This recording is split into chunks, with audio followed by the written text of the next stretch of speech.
მოგესალმებით, მე ვარ სოფო ვადაჩკორია. ჩვენ ვაგრძელებთ ჩვენს სიუჟეტებს და დღეს ჩვენი სტუმარია ახალგაზრდა მწერალი ალექსანდრე ახალკაცი. გამარჯობა. მოგესალმებით. როგორც ვიცით, დაიბადეთ 1988 წელს, ძალიან მძიმე პერიოდში, რთული ბავშვობა და რთული სტუდენტობა გქონდათ და პირველი შეკითხვა მინდა დაგისვათ თქვენს პირველ რომანზე გამოცდა ხელბურთილებით. როდის დაიწყეთ ამ რომანის წერა და მახსოვს რომანის წერა დაიწყო 2010 წელს.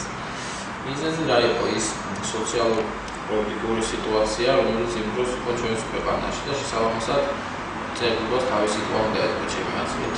და რამდენად მეხდეს უკვე სხვა საქმეა. კითხვის გადასაწყვეტია და კრიტიკოსების. თუმცა ჩემი შევეცადე ყოველ შემთხვევაში იმ ეპოქის ეს რაღაც 10 წლიანი ეპოქა ამისახა რომანის რაღაც პატარა მინი რომანში ასე. რომანი ბოლომდე გაქვთ?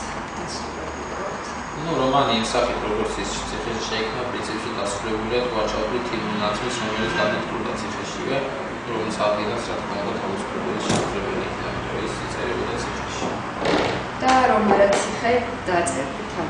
ახლა მაგ რომანს არა, იმიტომ რომ თვითონ ნაწარმოების საკმაოდ საჭიროა კონკრეტული გარემო და კონკრეტული ემოციები. შესაბამისად, ამ სახით რა თქმა უნდა შეუძლებელი იქნებოდა რომანის შექმნა. მე სხვა წერილებისაგან და ყველა როგორც იტყვია ხოლმე სულიწმიდა მკარნახობს და სულიწმიდა არ მკარნახობს გასაგებია. ერთით გადავიდეთ სხვა თემაზე. მაინტერესებს რას ფიქრობთ ახალ კანონ პროექტზე რელიგიური ცნობების შეურაცხყოფასთან დაკავშირებით, როგორც სახალხო დამცველმა თქვა, ეს კანონი გამოხატვის თავისუფლებას საფრთხეს უქმნის. თქვენ რა სიტყვით ამბობთ? ჩანანოაშვილმა გასაგებია ასე განაცხადა კიდე სხვა ბევრმა ადამიანმა.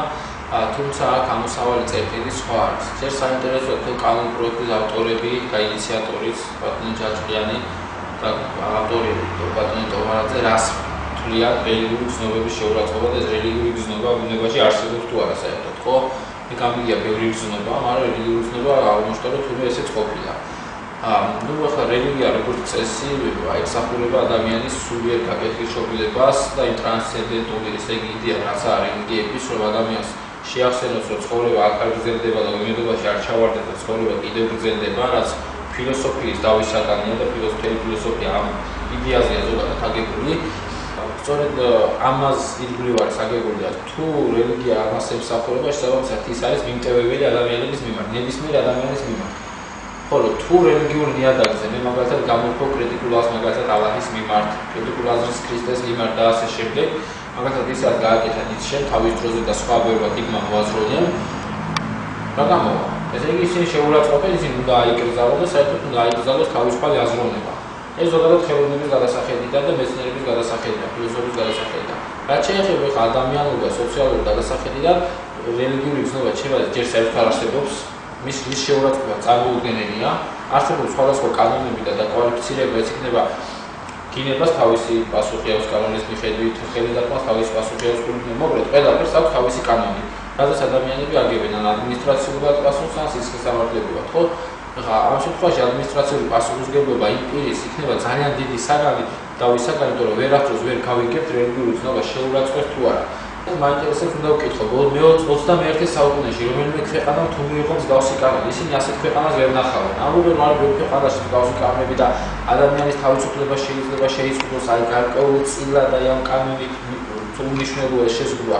თუმცა როგორც წესი, მე ვფიქრობ, რომ ეს უმნიშვნელო სულაც არ არის შეზღუდვა და შესაბამისად მათი ეს არგუმენტი არის აბსურდი და აბსურდული, რომ აღნიშნული საქმის ასე ვთქვათ წახალისება კი არა და სხვა სიტყვებით რომ ვთქვათ, რომ სხვანაირად გადატანა, ხელახლა ასე ვთქვათ გადახედვა და სხვა ეს პრეცედენტული სამართლის ნორმა ასე ვთქვათ შემსუბუქებაზე ეს ფიქრობენ და სხვადასხვა პრინციპის 2006 წლის დასკვნაში წერია, რომ ადამიანის რელიგიური გამოხატვა არ უნდა შეიზღუდოს იგივე ეს გზნობები და თუნდაც მკრეხელობას დასჭა არ შეიძლება ზოგადად მკრეხელობის, ხო? აქ მაგალითად როცა ამ თემაზე ვსაუბრობ, მე ჩავდივარ მკრეხელობას, იმიტომ რომ ჩემს ძუძს უკან ანთია სანთელი ხატებთ და შესაბამისად შემიძლია თავისუფლად მიჩივროთ და მე დავისჭები ამ კანონის მიხედვით 300-500 გაერანი ჯარით. რას ფიქრობთ დღევანდელ ახალგაზრდობაზე, სტუდენტობაზე, როგორია მათი როლი თუნდაც რელიგიურ ჭრილში, მათი აქტივობა, ჩართულობა და შეადარეთ თუ შეიძლება ერთ მე მინდა გითხრათ, რომ მიუხედავად იმისა, რომ საქართველოში განათლების დონე არის კატასტროფული და უარესობისკენ მიდივართ არა უკეთესობისკენ, ამის მთავარი დანაშაული არის ის განათლების სისტემა, რომელიც დღეს ჩვენ ქვეყანაში არის და რომლის დევიზად რჩება კომუნისტების დროს არსებული დევიზი დიპლომი ყველას. მთელი 100-150 წლის ჩამორჩებით ევროპას და რატომ ჩვენთან განმანათლებლობა საერთოდ არ ყოფილა, ჩვენ ეს პროცესი გამოვტოვეთ. და მე გულს ასე ვთქვათ, დიდი წუთით ვამბობ ხოლმე ამას. და ილია ჭავჭავაძე შეეცადა ეს პროცესის ამოწურვას მთელი ამდენი წლის შემდეგ, რომ როგორღაც განმანათლებლობის ესე იგი აღორძინა საქართველოში და შეითავსეს ილიას თანამედროვეებმა, იგივე იაკობ გოგებაშვილმა და სხვებმა ეს განმანათლებლობის პროცესი და შესაბამისად ჩვენ ეს ჩამორჩენა გვეთყობა ჩვენ საზოგადოებას. ამიტომ აუცილებელია განათლების სისტემა ძირფესვიანად შეიცვალოს, გადაეწყოს იმაზე, რომ არ არის აუცილებელი საერთოდ ყველა დიპლომი ედოს და მე როდესაც ტესტირებას ჩაივლიან სხვა სამსახურებში დარბიან ამ დიპლომებით, სამსახურს ვერ პოულობენ, იმიტომ რომ ის დიპლომი არის სრულად არაკვალიფიციური, იმიტომ რომ სტუდენტი ამთავრებს, აი მაღალ ქულებზე ამთავრებს ყველა, მაგრამ ცოდნა აქვს ძალიან ცოტას ერთეულებს, იმიტომ რომ დაზეპირებით რაც საჭიროა დღეს ჩვენ გამოსდებით ესე ჩასაბარებლად, ცოდნა არ მიიღება. ახლა რაც შეეხება ახალგაზრდობას, მე ძალიან მომწონს ჩვენი ახალგაზრდობა. რატომ? ჩვენი ახალგაზრდობა არის პროგრესულად მოაზროვნე. დღეს საქართველოს ესეთი სტუდენტების ძალიან დიდი ნაწილი განათლებას აგრძელებენ ევროპაში, ამერიკაში, საზღვარგარეთის უნივერსიტეტებში. რაც თავისთავად ნიშნავს ის, რომ მათ ამ საზოგადოებას, ევროპულ საზოგადოებას უახლოვდებიან, ესნობიან იმ ფასეულებებს, იმ ღირებულებებს, რაც აქვს ევროპას.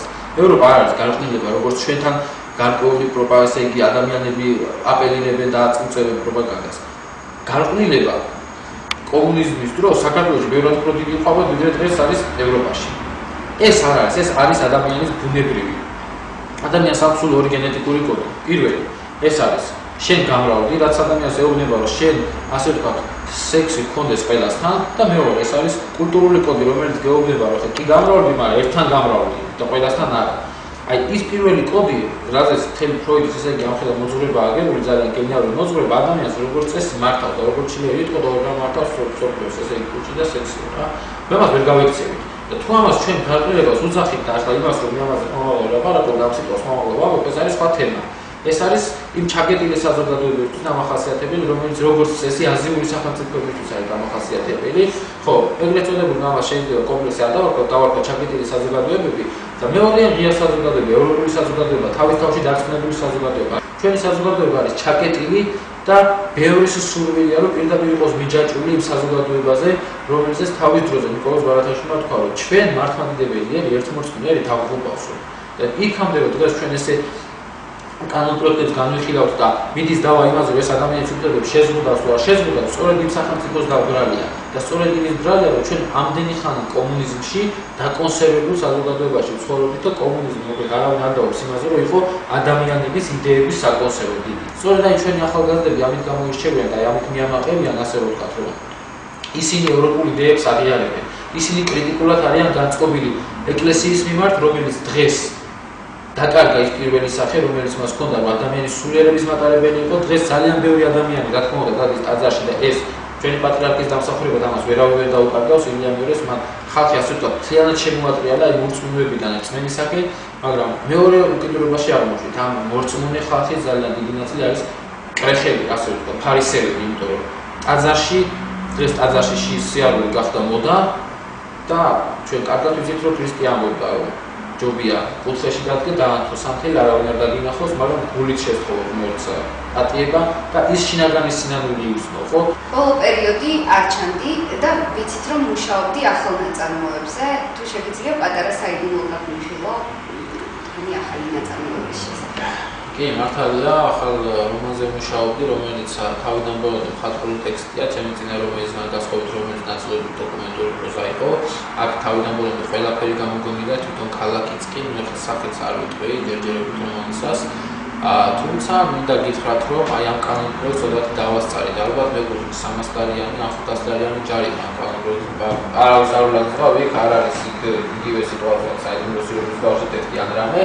რა ხდება და როგორ ხდება, ამას არ ვიტყვი და ცოტა ხანი შევინახავ, ვიდრე რომანი გამოვიდოდეს. ერთ-ერთი გამოცემება უკვე თანახმოვან გამოცემად ალბათ შევთანხმდებით დეტალებზე და განაცხადეთ თვითონ კითხვები თვითონ ნახავს რა ხდება და რატომ შეიძლება რომანის გამომართა 500-დანიანი ჯარიმა გამოწერონ თუ კანონმდებლს მიიღებს ჩვენი ხელისუფლება. იმედია გადავჭერთ 500-დანიანს და ჩვენი საზოგადოება აზრის ჩახშობას.